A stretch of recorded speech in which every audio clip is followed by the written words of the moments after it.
नमस्कार, welcome to yet another episode of Neuro Connect, NRF का online awareness platform. 2 अप्रैल autism day के तौर पे मनाया जाता है दुनिया भर। आज हम उस पहलू पे बात करेंगे जो ज़्यादातर थेरेपी सेंटर्स में या आम तौर पे डिस्कस नहीं की जाती है। डॉक्टर ज्योत्सना, बहुत सारे बच्चे हैं जो आजकल डायग्नोस होके आ रहे हैं विद ऑटिज्म, और देखा गया है कि जो पेरेंट्स हैं जनरली थोड़े हेजिटेंट होते हैं काउंसलिंग करवाने के लिए। तो मोस्टली जो थेरेपी सेंटर्स वगैरह में भी जब जाते हैं तो उनसे बात करते हैं कि आपको काउंसलिंग की ज़रूरत है या लंबा प्रोसेस है, तो definitely you need a psychologist involve in the whole picture right from the beginning. लेकिन पेरेंट्स हेजिटेट करते हैं, तो क्यों हेजिटेट करते हैं और किस तरह से हम थेरेपी सेंटर में या कभी भी जैसे डायग्नोसिस होता है उनको हम कन्विंस कर सकते हैं कि साइकोलॉजी भी एक बहुत इम्पॉर्टेंट पार्ट है रिहैबिलिटेशन में। बिल्कुल सही मोनिका। बहुत से पेरेंट्स आज भी हेजिटेंट हैं इस चीज़ के लिए, वो नहीं आना चाहते, इस चीज़ को एक्सेप्ट ही नहीं करना चाहते। The first word is acceptance.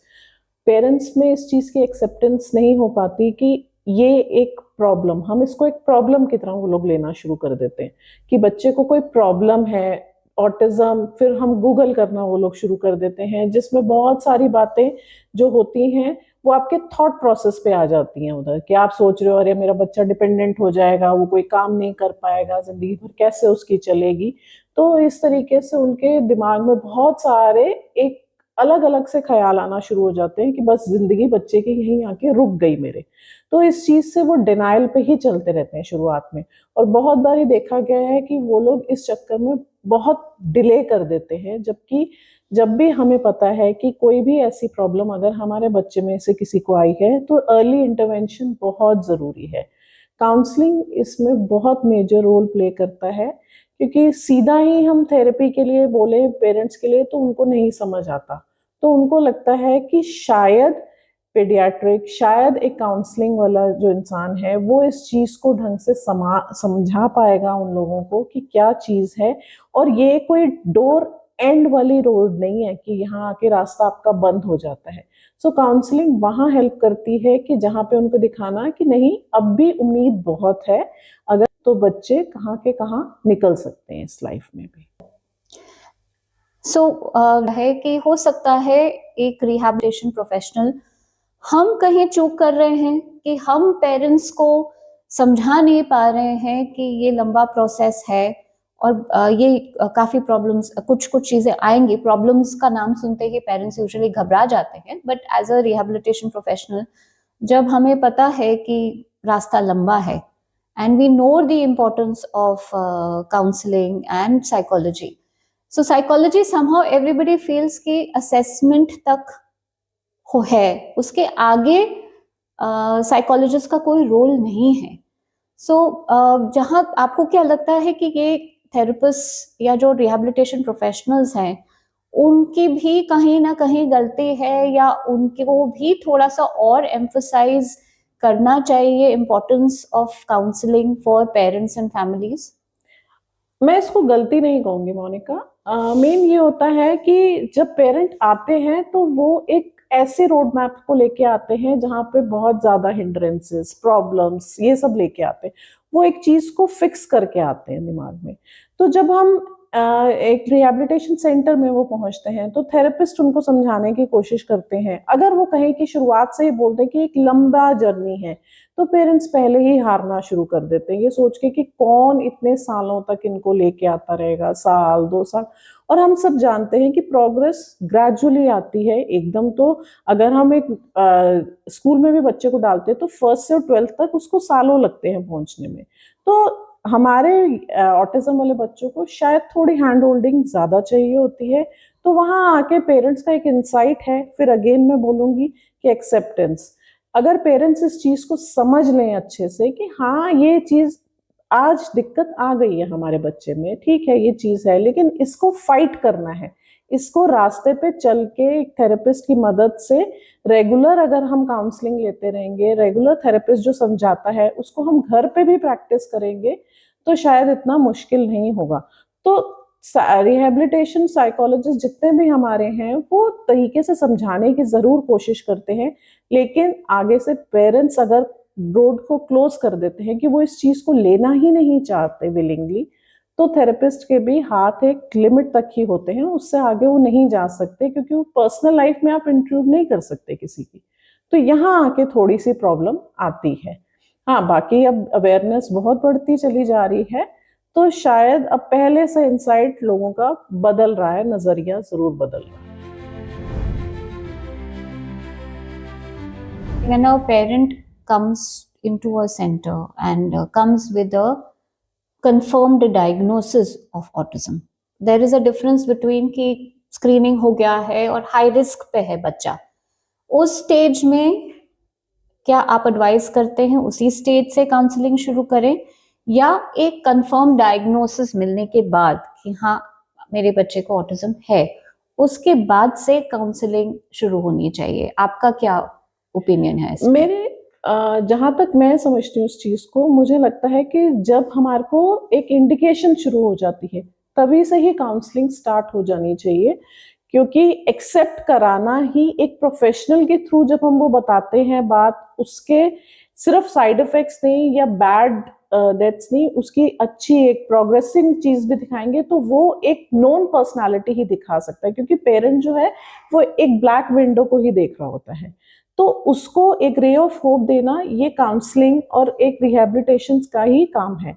तो इसीलिए काउंसलिंग वहीं से शुरू हो जानी चाहिए जहां से एक थोड़ा सा अंदाजा और या अंदेशा शुरू हो जाता है कि हाँ बच्चे में कोई दिक्कत है या कोई ऐसा इश्यू है जो कि शायद एक फर्दर डायग्नोसिस, जब हम एक जिसको कहते हैं एक प्रॉपर डायग्नोसिस होगा, तो उसमें वो चीजें आएंगी डेफिनेटली। उस समय एक प्रॉपर एक हमारे पास वेटेज हो जाती है कि किस लेवल पे बच्चा खड़ा है, लेकिन शुरुआत में एक इनफॉर्मल जिसको हम असेसमेंट कहते हैं, अगर उसी से शुरू हो जाए काउंसलिंग तो ज्यादा बेहतर रहता है एंड पेरेंट्स के लिए इजी हो जाता है इस चीज को एक्सेप्ट करना।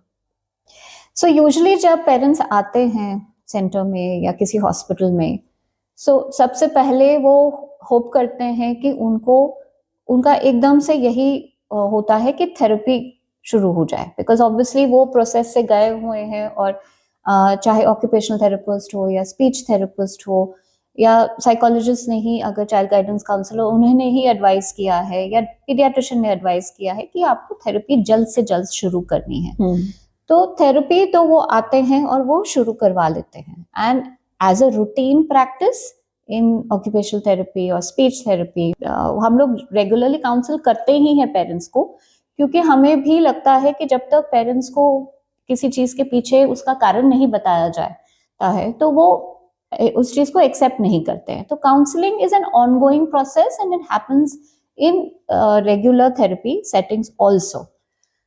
उस स्टेज पे as a professional counsellor, what would your advice be to the therapist and to the parent कि आपको किस तरह से चीजें करनी चाहिए? बिकॉज शुरू में पेरेंट का फोकस सिर्फ बच्चे के ऊपर होता है, अपने सिचुएशन को वो सेकेंडरी या कंसिडर करता ही नहीं है। तो अगर मान लो पेरेंट्स आपके पास शुरू में ही आ जाते हैं, अगर वो कन्विंस हो कि हाँ काउंसलिंग हमें राइट इन द बिगिनिंग से शुरू करनी चाहिए, तो आप किस तरह से उनको गाइडेंस दोगे, या पहले आप उनकी सुनोगे फिर अपनी बताएंगे? What is your usual approach? Usually हम ये देखते हैं कि पेरेंट्स जब आते हैं तो पहले ही वो बहुत हताश और बहुत इनक्विजिटिव और ईगर होते हैं कि किस तरीके से बस ये चीज ठीक हो जाए, हम इसको फिक्स दें। पहली बात तो ये कि इसको फिक्स करने से ज्यादा बेटर है कि हम इसके सॉल्यूशंस की तरफ देखें। तो ये चीज के लिए पेरेंट्स का एक मेंटल हेल्थ जिसको कहते हैं पॉजिटिविटी, एक अंदर उनके अंदर कि हाँ हम कर सकते हैं, इस चीज को लाना बहुत जरूरी है। एंड इसमें एक पेरेंट नहीं मैं बोलूंगी कि सिर्फ मदर का रोल है या सिर्फ फादर का रोल है, it is a joint effort, rather it is a effort कि जो पूरी फैमिली साथ में आए। अगर घर में वो जॉइंट फैमिली में रह रहे हैं तो दादा दादी, सिबलिंग्स, मम्मी पापा, हर किसी का मेंटल हेल्थ बहुत जरूरी है, क्योंकि अगर वो पॉजिटिव नहीं रहेंगे या वो ही इस चीज को लेके हताश और क्यों कब कैसे ठीक होगा करते रहेंगे, तो बच्चा जो कि बिल्कुल अनअवेयर है इस सिचुएशन के लिए, उसको नहीं पता कि उसके साथ ये सिचुएशन क्यों आ रही है, या कई बच्चे जो नॉन वर्बल होते हैं वो तो बता भी नहीं सकते अपनी प्रॉब्लम को। तो अगर पेरेंट ही इस चीज को लेके हताश रहेंगे, परेशान रहेंगे, तो बहुत ज्यादा मुश्किल होता है। तो इसी जगह पे ये है कि हाँ, हम लोग शुरुआत में पेरेंट्स का एक वेयर अबाउट जानने की कोशिश करते हैं कि उनका बैकग्राउंड, उनका एजुकेशन लेवल, उनके घर का सिस्टम कैसा है। तो उस हिसाब से हम उस बच्चे का उस डेली लाइफ में वो किस तरीके से इन्वॉल्व कर सकते हैं अपने बच्चे को, ये देखने की कोशिश करते हैं, एंड उस हिसाब से हम लोग एडवाइस करने की कोशिश करते हैं। So, what you're suggesting is when the family comes for counseling, family counseling is what you're suggesting should happen? It should be start and the beginning of the thing. जब हम थेरेपी स्टार्ट की से ही, ये नहीं कि आपने सिर्फ मम्मा लेके अगर सेंटर में आई हैं तो हमने सिर्फ मम्मा को ही समझा दिया कि आप अब जाके अपने घर वालों को बता दीजिए। देन घर वाले कोई चीज का किस तरीका, किस हिसाब से ब्लॉकेज है उनके दिमाग में या क्या क्वेश्चंस हैं, तो हम लोग ये कहते हैं कि बेटर है कि जितने फैमिली मेंबर्स हैं वो चाहे एक साथ नहीं आ सकते, 1 by 1 ऑनलाइन काउंसलिंग, लेकिन वो एक चीज को लेते रहें ताकि उनको एक शुरुआत से ही एक पूरा विजन क्लियर हो जाए कि इस हिसाब से हमें इस बच्चे के साथ अपने काम करना है, और इसी हिसाब से, क्योंकि वो इस बच्चे को लेके आ रहे हैं थेरेपी सेंटर ये सोच के इसको इम्प्रूवमेंट आए। अब इम्प्रूवमेंट एक इंसान से नहीं आ सकती। जिस तरह से हम कहते हैं हमारे एक रिहैब सेंटर में होता है कि एक जॉइंट एफर्ट है, ये टीम एफर्ट है कि ऑक्यूपेशनल भी काम कर रहे हैं, स्पीच थेरेपिस्ट भी काम कर रहे हैं, स्पेशल एड भी काम कर रहे हैं, साइकोलॉजिस्ट भी काम कर रहे हैं। तो ये टीम इधर की है, एक प्रोफेशनल है, जो की है, जो पेरेंट्स हैं, सिबलिंग्स हैं, मदर फादर ग्रैंड पेरेंट्स हैं, उनका, तो ये टीम एफर्ट पूरा मिलके एक साथ होता है। तो एज अ फैमिली हम काम करते हैं। तो अगर हम फैमिली काम करेंगी तो उस हिसाब से इसका इम्प्रूवमेंट और बेटरमेंट ज्यादा उस बच्चे में नजर आनी शुरू हो जाएगी। So when the family comes, usually what we have seen in our experience also that it is the mother who's the primary caretaker. और आज भी खैर अवेयरनेस बढ़ी है और कुछ चीजें चेंज हो रही हैं, parents are also more aware and more accepting than what they were a few years back, but फिर भी पूरा लोड माँ के ऊपर आ जाता है। एंड ऑल्सो आजकल के so when the mothers come, they if they specially staying in joint families, उनके ऊपर ये हो जाता है कि हमें ही करना है सब कुछ। तो जब वो आते हैं आपके पास, आप किस तरह से उनको कन्विंस करती हैं कि नहीं, यू नो, आपका ही रोल नहीं है, पूरी फैमिली इन्वॉल्व है, और without trying to kind of breach any kind of systems that they already have in place at home, because एक system होता है हर घर का, and usually still it is the men who are working and the ladies who are homemakers, though things are changing even in that aspect, but still that is also there. So how, if the mother tells you कि और कोई है नहीं घर में और मुझे ही करना है, तो आप किस तरह से उनको मोल्ड करते हैं या किस तरह से उनको कन्विंस करने की कोशिश करते हैं कि आप आज करेंगे, एक महीने के बाद करते रहेंगे, पर आप थक जाएंगे। एक पॉइंट पे होता है कि आप थक जाते हो, and it is also in the child's benefit कि वो अलग अलग लोगों के पास जाए, ना कि सिर्फ एक पर्सन के साथ जाए। तो it is in the benefit, ultimate benefit of the child also, that लोगों के साथ वो इंटरेक्ट करे, सिर्फ माँ के साथ ही ना रहे। तो किस तरह से आप, is it a gradual process or do you have any kind of a strategy that you apply when you are giving these sessions? Not really. See, there is no एक वन रोड मैप नहीं है इसके लिए कि हम कहें कि ये प्रोसेस है, हम इस तरीके से चलते हैं। It depends on family to family. कई बार बहुत जगह ये देखा गया है, चाहे वर्किंग वुमेन भी हो एंड वर्किंग हस्बैंड, तो जैसे एक मेन सोसाइटी एक बनी हुई है हमारी कि वो शुरू से काम कर रहे हैं, लेडीज होम मेकर होती हैं, पर जब बच्चे में हमें प्रॉब्लम नजर आती है या जब डायग्नोस होता है बच्चा, तो यूजुअली मदर एक फ्रंट फुट अपना रखती हैं कि अच्छा I will take care of the things, because usually बच्चा क्या होता है कि मदर के साथ ज्यादा अटैच होता है, उसका खाना पीना। और ओवरऑल सिनेरियो अगर देखा जाए तो अब स्पेशली इन द न्यू हमारे जो सिटीज हैं वहां पे अब चीजें चेंज हो रही हैं, लेकिन स्टिल देयर इज, जब फैमिली प्रेशर होता है, कुछ होता है, तो लगता नहीं मदर ही इस चीज को संभाल सकती है अच्छे से। एंड कहीं ना कहीं एक होता है कि पासिंग योर ओन की प्रॉब्लम लगती है, अरे नहीं बच्चा संभलता नहीं है तो मम्मी के पास ही संभलेगा। तो ये ग्रेजुअल प्रोसेस है कि हम धीरे धीरे करके, जब मदर्स आके हमें बोलती हैं कि नहीं मेरे को ही करना पड़ता है, दादा दादी नहीं समझते हैं इस चीज को, तो इस चीज के लिए हमें मदर्स को ही एक वो अपफ्रंट करना पड़ता है कि नहीं, you have to take this call, because ये एक आपके बच्चे की लाइफ का सवाल है, ये आपके अकेले का सवाल नहीं है कि चलो आपने जिस तरह से जिंदगी काटनी थी वैसे काट ली, but it is for the benefit of your own child. So the mother has to take this step in hand. Yes, we definitely pour in, like father को बुलाया जैसे कॉल पे, या दादा दादी को बुलाया कि नहीं उनको बोलो कि डॉक्टर आपसे बात करना चाहते हो, तो एक डॉक्टर वर्ड सुनते ही तो पेरेंट्स, जो दादा दादी, जो बेनिफिशियल्स होंगे, जो चाहते हैं कि बच्चे को बेनिफिट मिले, तो वो सुनने की जरूर कोशिश करते हैं। And coming from a professionals mouth, तो उनको थोड़ा इंसाइट जरूर होता है एंड वो उस हिसाब से काम करने की कोशिश करते हैं। थेरेपी सेंटर्स पे देखा, it is not only mothers who are coming, sometimes grandparents are also coming, sometimes siblings are also coming. And जो होम टास्क हम देते हैं, जैसे छोटे छोटे होम टास्क बच्चे के लिए घर में किए, तो जो कि एक दादा दादी कर सकते हैं, वो इजीली कर सकते हैं। अगर हम दादा दादी को बोलें कि आप इनको रनिंग कराओ, कुछ कराओ, तो उनके शायद एज कंस्ट्रेंट्स होंगे, तो काम उस हिसाब से हम उनको देने की एडवाइस करते हैं, जो वो एक बैठ के कर सकते हैं, जिसमें उनको भी ज्यादा मुश्किल ना आए एंड बच्चा की जो बॉन्डिंग है वो उनके साथ भी बन सके। So this is the process we usually consider and take care of that. Dr. Jyotsna, so we've discussed about the role of different family members and how it always benefits the person, the primary caretaker, as well as the family as a whole, and ultimately the child, if everybody is involved in the process of rehabilitation and looking after the child. Now, specifically coming to say working young parents, nowadays आजकल हमने देखा है कि mother father दोनों certain society में दोनों parents काम कर रहे हैं. Now, if you have a child with special needs and there is always a need for a parent to stay, if there is it's a nuclear family setup, so one parent usually has to maybe from a full time come into a part time or take up a work from home or something like that. So usually what kind of do they come to you for that kind of a discussion ki who should be involved in that process of taking the back seat and staying at home, or is it something that usually they decide ki mother will only do it?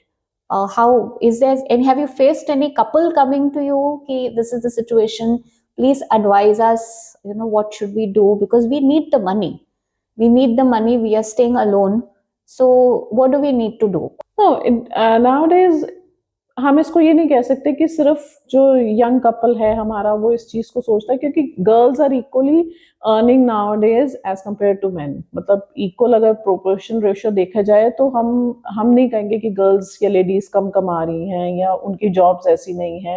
And compromise either of the couple नहीं करना चाहते। हाँ, बच्चे के लिए करना चाहते हैं बट इक्वल प्रोपोर्शन पे करना चाहते हैं। सो इसके लिए हम जरूर उनको एडवाइस करते हैं कि अगर उनको एक को ऑब्वियसली एक शुरुआत है तो you can not send your child to a caretaker कि वो ध्यान रखेगा और हम दोनों कमाने चले जाएंगे, तो वो that is not possible basically. So उसके लिए हम पेरेंट्स को either of they have to manage it, may be a person can work from home and one person, because अब तो ये ऑप्शंस बहुत इजीली हमारे इसमें हैं कि एक हेल्पर के साथ वो केयर टेकर, एक इंसान घर पे अगर ऑप्शंस हैं। So it depends on parents कि उनका जॉब प्रोफाइल कैसा है, और अगर दोनों में से either of the parent can stay at home, because बच्चे को टाइम देना बहुत ज्यादा जरूरी है। You can not keep the child at home with the grandparents and ask them to do at this age all the work. No, that is not possible. Or even with the caretaker, because it's your child and the kind of emotion you will feel for your child. Yes. A caretaker whom you're giving money for or paying for it may not necessarily feel that way. I mean, yeah, definitely. They are not going to feel that way, the way it's you must be feeling with for your child. And maybe a grandparents, unki age age constraints आ जाते हैं। तो इसीलिए both of the parents do may be hands on hands होते हैं कि एक हफ्ता एक ने काम किया, so that child will have a habit of staying with either of the parents. It's not only that mother ही अगर सिर्फ घर बैठी रहेंगी तो father will be all the day out of the house, and जब घर आएगा तो obviously वो थका होगा, तो उस समय उनके पास इतना टाइम नहीं होगा, तो बच्चा totally dependent अपनी mom पे हो जाएगा. So we advise them that it should be few things should be taken care by the father and few things should be taken care by the mother, if in case they want to divide certain work, so that the child is in the habit of getting handled by both of the parents, even with the grandparents. That is the process.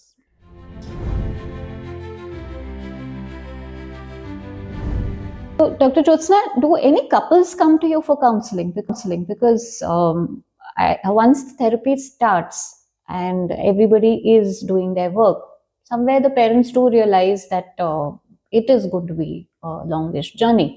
And थोड़ा सा बीच में उनको अपने lifestyle में compromise करने की जरूरत होती है, because sometimes the child might have sensory issues, तो वो मूवी नहीं जा सकते हैं, या बिहेवियरल इश्यूज हैं तो फंक्शन में जाते हैं, तो वहां पे उनको दिक्कतें आती हैं. तो I have noticed many times the parents prefer not to go out anyway. वो कहते हैं कि नहीं, हम घर पे ही ठीक है, हम नहीं कहीं जाना चाहते हैं. And in the long run उनकी रिलेशनशिप जो आपस में एक हस्बैंड वाइफ की होती है, वो रिलेशन कहीं पे अफेक्ट हो जाती है, या प्राइमरीली सिर्फ बच्चे के लिए हो जाता है. Do you think that is a reality, or is it something that we just thinking कि शायद ऐसा हो रहा है? No, I think that is a reality. Genuine एक होता है कि बच्चे को इश्यूज हैं, तो पहले तो वही चीज कि इस चीज के लिए एकदम न्यू है, क्योंकि थोड़ा सा एक सोसाइटी टैबू भी हो जाता है कि बच्चा अगर बिहेवियर इश्यूज हैं उसको बाहर जाके वो अजीब सा वियर्ड बिहेव करेगा. Then we keep on blaming each other, जो हम ब्लेम गेम खेलना शुरू कर देते हैं पेरेंट्स आपस में, क्योंकि वो सिचुएशन को जब संभाल नहीं पाते हैं एंड एम्बैरेसमेंट उनको पब्लिकली लगती है, तो then people might be looking at the child like anything. So इसको एक नॉर्मलाइज ना करके वो एक दूसरे को ब्लेम करते हैं, तो they try and keep it to themselves. But then keeping yourself going to the work and coming back and seeing the child, definitely वो एक पेरेंट्स के लिए भी बहुत ज्यादा, जिसको कहते हैं ना, एक लूज लूज सिचुएशन और not a win win situation, because उनका कुछ चेंज आया नहीं. तो जब वो बच्चे में प्रोग्रेस नहीं आती तो they start blaming each other, and अपने लिए एक बहुत ज्यादा इश्यूज, मेंटल हेल्थ अपनी उनकी अफेक्ट होना शुरू हो जाती है. So yes, definitely parents do come to us with such cases, with such things कि एक दूसरे को ब्लेम करना, ये ऐसे काम नहीं कर रही, मैं तो इसको ऐसे कहता हूँ, ये उस तरीके से नहीं करती. तभी हम लोग पेरेंट्स को काउंसलिंग इसीलिए बहुत ज्यादा जरूरी होती है time to time. It's not only for the child, for themselves also, क्योंकि अगर वो एक हेल्दी रिलेशनशिप में नहीं रहेंगे तो वो एक हेल्दी एनवायरनमेंट उस बच्चे के लिए, एक फ्रेंडली एनवायरनमेंट नहीं क्रिएट कर सकते घर में या कहीं आसपास में जहां पे भी वो बच्चे को लेके जाते हैं. और अगर खुद में कंपैटिबिलिटी उनकी अच्छी होगी, एक अंडरस्टैंडिंग अच्छी होगी, then it would be a win win situation for both of them and even for the child to be in such a situation, and they can pass out very easily with that. So couple counseling, yes, definitely they do come to us, and it should be done regularly for such parents. मेरे हिसाब से ये बहुत advisable चीज. All right. So like what solutions, like if the parent asks us, ठीक है, हम बाहर जाना चाहते हैं, हम जाना चाहते हैं अपने फ्रेंड्स के साथ, हम लोग जाना चाहते हैं मूवी देखने के लिए, लेकिन बच्चे को कहाँ छोड़े? So what kind of solutions would you offer at that point of time? So they can leave the child to the grandparents' house for few hours, maybe a 1 hour. Then gradually they can increase it. Regular एक इसको routine बना लें, जैसे हफ्ते में एक बारी या 10 दिन में एक बारी, तो बच्चे को भी एक रेडिली अवेलेबल होगा बच्चे के लिए. And for a parent also वो 1 घंटे का टाइम जो है वो उनके लिए एक रिफ्रेशिंग सा हो जाएगा कि वो अपने लिए, may be they have to go to a saloon, maybe they have to go for a walk where they cannot take the child along with them. So in that case ये, लेकिन ये ग्रेजुअल प्रोसेस है Yes. कि आपको शुरुआत से इस चीज की प्रैक्टिस डालनी पड़ेगी. It's not that today I told you कि आप अच्छा आप करना चाहते हैं तो आप इस तरीके से करिए, तो वो कल जाके मूवी जा रहे हैं 3 घंटे के लिए और बच्चे को 4 घंटे के लिए वहां छोड़ True, के चले true, गए, true. तो डेफिनेटली बच्चा नहीं सेटल हो पाएगा. तो उनको एक दिखाने के लिए आप उनको शुरू से उनको आदत डालें धीरे धीरे करके, तभी वो बच्चे का एक एडजस्टमेंट बन पाएगी उस जगह पे, and that will be nothing new for the child then. True.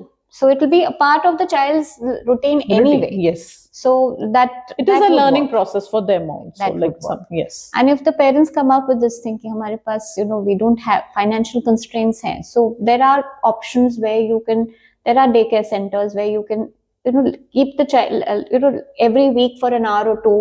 But then what you're trying to say is it should be part of the routine. Yes. It's not like today I decide and tomorrow I go there. So even if they have enough finances only to send the child for an hour or two every week, that should be done, so that when the need is there, they have the option available. Yes, if in case of emergency, then if you have not done this thing earlier, तो obviously emergency के time either of the parent has to stay back home, and then उसके बाद वही blame game कि अरे तुम रुक जाते, मेरे को जाना जरूरी था. तो इसलिए if the finances are is not a big deal, या मे भी एक फाइनेंस के अगर थोड़ा है तो जैसे 1-2 घंटे के लिए डे केयर्स ऐसे भी हैं जहाँ पे 1-2 घंटे के लिए हम छोड़ के जा सकते हैं, एंड उसके लिए चेंज हो जाएगा, एंड देन ग्रेजुअली इस चीज को आप एक रेगुलर रूटीन में, एक उसका एक लर्निंग प्रोसेस है ये.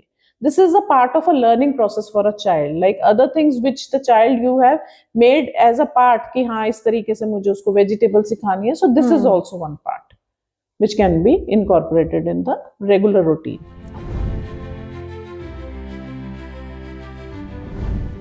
Have you ever come across parents who feel guilty about doing something for themselves? कि अरे आज मैं फ्रेंड्स के साथ चली गई या चला गया, आज मैं मूवी के लिए चला गया, I shouldn't have done that. Is there some sort of a guilt that especially our Indian parents, because we are a very service oriented culture where we serve our parents, we serve our children, we serve the community as such. So is there something you feel कि parents will feel guilty कि how can we enjoy ourselves when we have a situation at home? So how do you kind of explain to them that it's all right, if you are happy then the child will be happy, so it's okay if you do something for yourself occasionally? See, first of all I tell parents, शुरुआत में parents को बहुत guilt लगता है, because आज भी वो लगता है कि अच्छा बच्चे को प्रॉब्लम आई, may be a mother was at the fault, may be she has not taken care of herself during pregnancy, और may be the home environment was such and such जिसके कारण ये सब हुआ. तो अब ये जिंदगी भर का मेरे लिए एक वो बन गया है कि मुझे इस बच्चे के साथ हमेशा चिपक के रहना है, हमेशा साथ रहना है. लेकिन अगर आप उस एनवायरनमेंट में, बच्चा तो उस एनवायरनमेंट में है क्योंकि उसको पता ही नहीं है, वो उसी तरीके से उसका वो नॉर्मल है, लेकिन आपके लिए वो एक नॉर्मल नहीं है, वो एक तरह से एक चैलेंज बन जाता है कि अरे मुझे इसको ठीक करना है. तो जब पेरेंट्स कई बार आते हैं कि अरे I have gone out, friends के साथ में एंजॉय किया, बट बैक ऑफ माइंड मेरा घर में ही दिमाग रहा, तो बहुत परेशानी लगती है. तो उस समय हम पेरेंट्स को इसी तरीके से समझाने की कोशिश करते हैं कि that is also a normal for you yourself, क्योंकि अगर आप अपने आप को हैप्पी या एक जिसको कहते हैं ना कंटेंट लाइफ में नहीं रहेगी, तो you can not give your best to the child, either of the parent, चाहे वो फादर है चाहे वो मदर है, because that is the way of your enjoyment. So अगर आप उस चीज को हेल्दीली नहीं लेंगे, थोड़ी देर के लिए रिफ्रेश होके नहीं आएंगे, तो आप वो चीज आके अपनी अननेसेसरी की फ्रस्ट्रेशन बच्चे पे निकालने की कोशिश करेंगे जब आप अपना एनवायरनमेंट चेंज नहीं करेंगे. तो उस फ्रस्ट्रेशन से बच्चा वही लर्न करना शुरू कर देता है, because child is learning what you are showing the child. The child is not learning on its own, वो एनवायरनमेंट से ही सीख रहा है सारा कुछ. तो अपना एनवायरनमेंट अच्छा रखेंगे तभी बच्चे का एनवायरनमेंट हम अच्छा रख सकते हैं. So Dr. Jyotsna, urban cities में हमने देखा है usually one child आजकल parents go in for because of financial constraints, because of working, both parents are working. So most of the parents also ask us if they have, this is the first child and the child has a diagnosis of autism, that whether they should go ahead with having another child. So in that case, we usually advise that they should consult the pediatrician or do a genetic counseling. Do you also get cases like that? What do you usually advise them? Yes, we come across such parents. पहले तो कम आते हैं ऐसे parents, क्योंकि उनको वही एक बच्चा जो है वो इसको हैंडल करना है, मुझे इसका आगे फ्यूचर देखना है, because we don't see the present situation, we go up to the future thing, उसकी लाइफ, आगे पढ़ाई, उसके थेरेपीज का खर्चा इतना ज्यादा है, तो in this population, in this scenario हम 2 बच्चे कैसे अफोर्ड कर पाएंगे, जबकि एक नॉर्मल एक इंसान भी होता है तो आजकल वो एक ही बच्चा प्रेफर कर रहे हैं। सो इसलिए इस चीज को पेरेंट्स, उनको लगता है कि नहीं, हम हैप्पीली इस चीज को we can handle it and we have a big family, I want another child. So then अगर वो टेस्ट के बाद सब कुछ नॉर्मल लगता है and if they can give justice to that child, then we tell them, then you go ahead. It's not that you don't give justice just for the name से कि आपने एक बच्चा पैदा करना था जो एक एज अप्रोप्रिएट चलता चला गया एंड उसको आप नेग्लेक्ट कर दें सिर्फ इस बच्चे के लिए, तो that would be very unfair for the other child. Also, a lot of parents feel कि if they have another child, then that child will be there for the child with special needs once once they are not around anymore, or they are not in that position to physically look after the child with autism. What do you kind of give in to that kind of a thing, or do you try to explain to them that have a second child not as a caretaker for your child, but because you can't guarantee anything? Yes. So how do you handle that kind of a situation? See, at times parents do come to us like this and कि आगे मेरे बाद ये क्या होगा इस बच्चे का. So there are many other options also.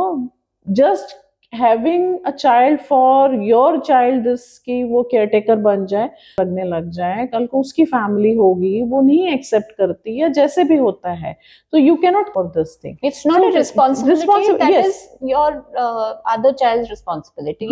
It is primarily your responsibility, and then you do give the values and everything like that. But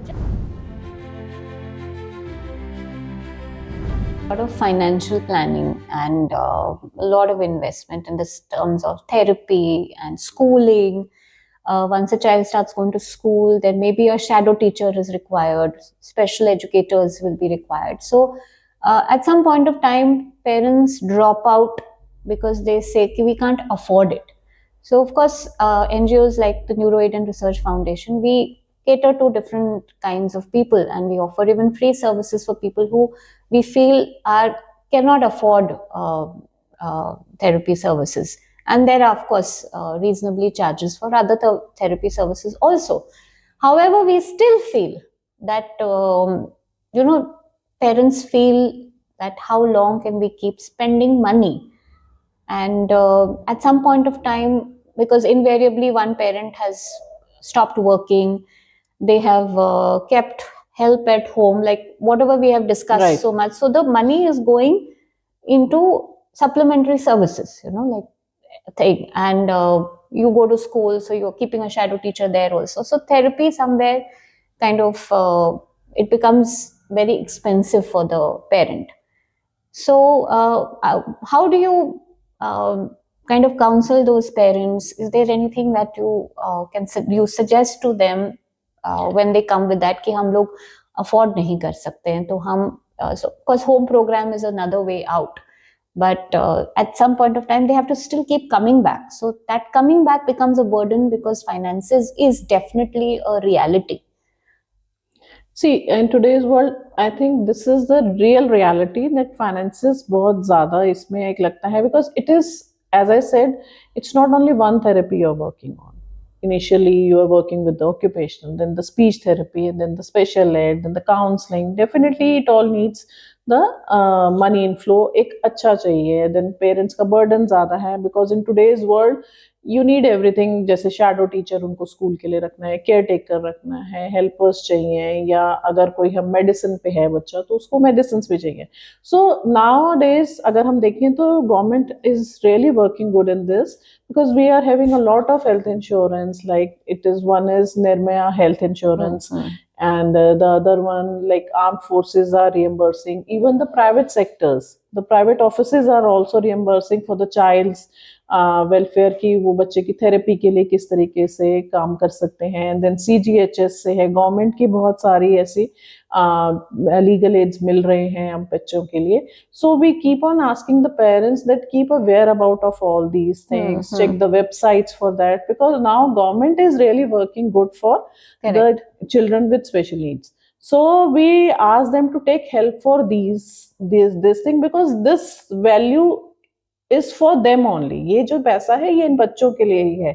So stopping a therapy for just for the money's sake and ruining the child's future, तो उस जगह हम parents को ये शुरुआत से ही advice करने की कोशिश करते हैं कि जो भी UDID कार्ड बना है या जैसे भी कोई इंश्योरेंस है आज, definitely parents should make use of all the facilities that are being provided to them by the government. Yes. Uncertainty मुझे लग रहा है कि बहुत पेरेंट्स को डिस्टर्ब करता है, क्योंकि उनको पता ही नहीं है कि आगे क्या होने वाला है। डिस्पाइट रिपीटेडली उनको समझा के वो इंटरनेट पे भी जाते हैं, इंफॉर्मेशन तो उनको पूरी मिल जाती है, लेकिन हर बच्चा अलग होता है, हर फैमिली अलग होती है। सो वो अनसर्टेनिटी जो है कि आज ये है, कल क्या होगा, कहाँ होंगे, वो आई थिंक पेरेंट्स को बहुत डिस्टर्ब करता है। तो जैसे अभी आपने बोला है कि जैसे स्कीम्स तो बहुत हैं और इंटरनेट पे भी इंफॉर्मेशन खूब सारा है उसके बारे में, लेकिन मुझे लगता है कि पेरेंट्स को एक जो होलसेल इंफॉर्मेशन एक जगह नहीं मिलती है, तो वो नहीं उनको समझ में आता है कि आगे किस तरह से वो अपने फ्यूचर को प्लान करें। For example, you know that today the child is 3 years old, tomorrow he will be 10 years old. So what do you do when he turns 10? What do you do when he turns 15? So those things you don't know. In a child who is neurotypical, you know कि okay, आज वो play school में है, कल वो primary जाएगा, middle school जाएगा, उसके बाद कॉलेज जाएगा। तो पेरेंट्स क्या करते हैं, वो सेव करते हैं, बजट बनाते हैं, सेव करते हैं, फिक्स डिपॉजिट में डालते हैं। तो वो जानते हैं कि अच्छा इस स्टेज पे जब बच्चा जाएगा, कॉलेज लेवल पे जाएगा, उसको प्रोफेशनल कोर्स कराना है, तो मुझे इस FD से पैसे निकालना है या इस SIP को ब्रेक करके ये पैसा निकालना होगा। So they clear about what they want. But हमारे बच्चों के केस में यूजुअली वो फ्यूचर ही क्लियर नहीं होता है। दैट रोड मैप जो आप लगातार आप बोल रहे हो कि रोड मैप जो है वो क्लियर नहीं है, तो उसके लिए I feel that we should also like our organization Neuro Aid and Research Foundation, हमने एक ये बुक निकाली है जिसमें हमने एक छोटी सी बुक के अंदर सारे जो प्रोविजंस हैं वो हमने एक छोटी सी बुक में, हैंड बुक में दिया है। और इसका जो USP है इज अ फ्लोट चार्ट। अगर आप ये देखें, जिसमें हमने शुरू से ही लेके एंड तक पूरा एक प्रोसेस डॉक्यूमेंट किया है, ताकि पेरेंट्स को हर स्टेज में पता चले कि क्या उनको करना है और किस तरह का उनको प्लानिंग और सेविंग करनी है। So I think if you share this kind of information more, then when the parents know that okay, this is what they are planning and this is what they have to keep their funds for, फिर वो मिल बैठ के अपने परिवार के साथ, जैसे एक न्यूरोटिपिकल चाइल्ड के साथ करते हैं प्लानिंग, उससे काफी हद तक आई फील चीजें बहुत एक comfortable, when you know what you're getting into. I talk about the child with special needs. Then उनके लिए जरूरत है the best therapies, the best thing. Uncertainty तो हम में से किसी को भी नहीं पता कि I don't know whether I'm sitting here tomorrow what is going to happen with me. But yes, definitely अगर हम जैसे एक प्लान करके चलें कि हाँ अब इसको 5 साल अगर हमारे को थेरेपी दिलानी है, तो 5 साल के लिए we should have a clear road map with us. And after 10 years, if the child has to go for some vocational setup में जाना है, तो what is the basic उसका जो जिसको कहते हैं ना प्रायोरिटी या मे बी द बेसिक उसके अंदर जो क्वालिटी है उस बच्चे की, उसके ऊपर हम काम करेंगे, तो वो 10 years के बाद हम उसके ऊपर उस चीज के लिए प्लानिंग करें। तो ये एक पूरी फैमिली बैठ के अगर इस चीज को करे, सेटल करे, तो it would not be very difficult, I don't think so. Now the things are very easy and government is also helping, but it is just the awareness. We have to keep ourselves aware for certain things and keep on searching and keep on doing the best for the child, because you have to give the best to the child like we are giving to the other child of ours. Thank you so much. So this was our chat with Dr. Jyotsna, and इस conversation के बाद, इस discussion के बाद, अगर आपकी कोई queries हैं या आपके कोई comments हैं, तो please हमारे NeuroAid www.neuroaid.in पे ज़रूर share करिए। कोई query या question हो, please like, share and subscribe to the video, and we will be back again with another episode of NeuroConnect. Thank you. Thank you.